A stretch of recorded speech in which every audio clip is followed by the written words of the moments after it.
One thing I like to do is always note what the weather is. Today? Yes. Today it is approximately 45, 50 degrees out. I don't know what it's like. It's partly sunny, a little glary, a little cloudy, slight.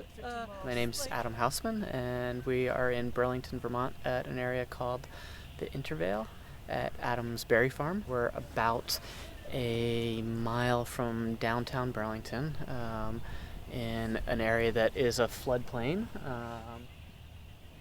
It's been a cool spring. That's really what we're I feel about a good 2 weeks behind where we normally are, in the weather and the warming up of the plants and kind of where the swelling of different buds, or the beginning of flower formation, things almost leafing out. We're definitely behind.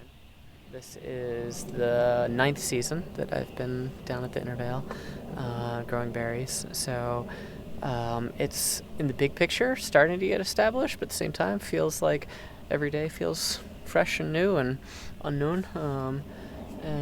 I guess that's one of the beauties of farming, I would say, is the constant humbling, the constant the constant challenge, really. It's never the same. Every season's different. Every day's different.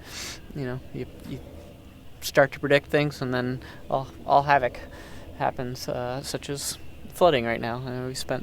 We lost a week last week because of the flooding, and due to most of this area being completely underwater. You could canoe down the rows here.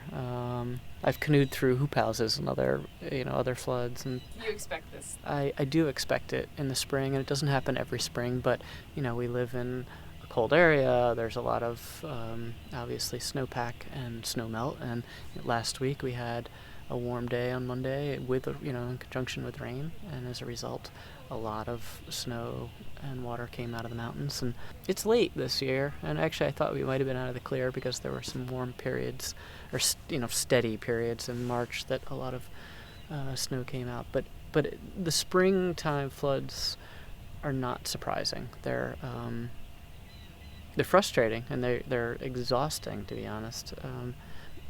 It's been more erratic, and it's been a little bit harder to predict. If you look at the hydrographs and kind of the flood history, the height of the floods on the hydrographs I feel like it's going up, and more of the 25-year floods I feel like we've had in the last 5 years, some of those floods in a short period. So it's nerve-wracking. In that sense, you wonder for the future what's going to happen down here. And I see the results on my crops. There's certain crops that can handle it, but other ones that are dying, as a result of just the water table being too high, or too many, occurrences of floods as well. I'm in a different position having perennials than other growers down here. Most of the growers down here are vegetable growers, and they plant every year, and they have more or less the ability to wait until the flooding is over before they get into their fields and plant, whereas my plants are here.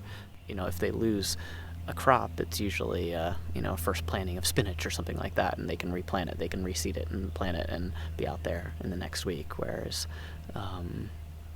if I lose a crop, I've lost years of work, and same time years to replant or decide if you're replanting to recover that way.